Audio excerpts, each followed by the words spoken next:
இப்ப Sun of தி சாயில்ஸ்னு பாத்தீங்கன்னா நம்ம இந்தியாவில வந்து பாத்தீங்கன்னா அவ்வளவு எத்தனிக் குரூப்ஸ் இருந்தாங்க. தமிழர்கள்லயே வந்து நிறைய எத்தனிக் குரூப்ஸ் இருந்தாங்க. நம்ம இங்க வந்து வாழ்ந்துட்டு இருக்கோம். இப்ப இவங்க வந்து இந்த வர்ணா சிஸ்டம் கிரியேட் பண்ணி இவங்க வந்து பாத்தீங்கன்னா நமக்கு வந்து அவங்க மட்டும் குருகுலத்துல வந்து அவங்களோட வாரிசுகள் மட்டும் வந்து படிக்க வைக்கணும். நம்ம எத்னிக் குரூப்ஸ்க்கு வந்து படிப்பறிவு இருக்காது, அடிப்படை உரிமைகள் இருக்காது.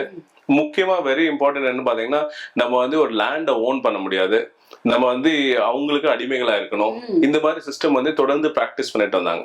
இப்ப நீங்க வந்து ஒரு ஃபார் எக்ஸாம்பிள் நீங்க பாத்தீங்கன்னா இன்டர்நேஷனலி அதாவது குளோபலி பாத்தீங்கன்னா நீங்க அமெரிக்காவை எடுத்துக்கோங்க, கனடாவை எடுத்துக்கோங்க, இல்ல நியூசிலாந்து எடுத்துக்கோங்க, ஆஸ்திரேலியாவை எடுத்துக்கோங்க, லாட்டின் அமெரிக்கால பாத்தீங்கன்னா உருகுவே, அர்ஜென்டினா இந்த மாதிரி நிறைய கண்ட்ரிஸ் நீங்க எடுத்துக்கிட்டீங்கன்னா இந்த இந்த ஆரியர்களோ யூரோப்பியன்ஸோட இன்வேஷன் அவங்க அங்க போனதுக்கு அப்புறம் பாத்தீங்கன்னா அங்க வாழ்ந்துட்டு இருந்த son of the soil are ethnic groups அவங்க எல்லாம் பாத்தீங்கன்னா மொத்தமா வந்து அவங்கள டிஸ்பிளேஸ் பண்ணிட்டு இவங்களோட சிவிலைசேஷன் அங்க செட் பண்ணிப்பாங்க. அந்த லேண்டை கிளைம் பண்ணிட்டு இது எங்களோட லேண்டு அப்படின்னு கிளைம் பண்ணிட்டு அவங்களோட கிராப்ஸ் வளர வைப்பாங்க. அங்க இருக்கிற ஹேபிட்டட்ஸ் வந்து ஃபுல்லா அழிச்சிருவாங்க. அதாவது அங்க இப்ப நீங்க கிராப்ஸ் எல்லாம் மாத்திட்டீங்கன்னா இயற்கையா வந்து ஒரு இடத்துல வந்து பைன் ட்ரீ வளரும், இல்ல வந்து வேற ஏதாவது ஒரு மரம் வளரும். இப்ப அங்க வந்து அதை காலி பண்ணிட்டு இவங்களுக்கு சாதகமான கிராப்ஸை போட்டாங்கன்னா அங்க வாழ்ந்துட்டு இருக்க நுண்ணுயிர்கள், அதாவது அந்த பயோடைவர்சிட்டி, அதே மாதிரி பாத்தீங்கன்னா வந்து அங்க வாழ்ந்துட்டு இருக்க மிருகங்களுக்கு வந்து அந்த இடம் சாதகம் இல்லாம ஆயிரும். அப்ப என்ன வந்து அந்த அந்த உயிரினங்கள் வந்து மொத்தமா அழிஞ்சிரும்.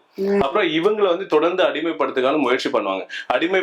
படுத்த முடிஞ்சா படுத்துவாங்க, அப்படி இல்லைன்னா அவங்களை வந்து கொல்றது, அதுக்கப்புறம் அவங்களை வந்து அங்க இருந்து நாடு கடத்துறது, இல்ல வேற எங்கேயாவது போயிட்டு தூரமான ஒரு இடத்துல ஜெயில போடுறது, இல்ல வந்து விவசாயத்துக்கு அவங்களை பயன்படுத்து, இந்த மாதிரி தொடர்ந்து பண்ணிட்டு இருப்பாங்க. இங்க தொடர்ந்து வந்து இந்த முயற்சி தான் நடந்துட்டு இருக்கு. 2000 வருஷத்துக்கு மேல இந்த முயற்சிகள் நடந்துட்டு இருக்கு. ஆனா வந்து அவங்களால அது இன்னும் பண்ண முடியல.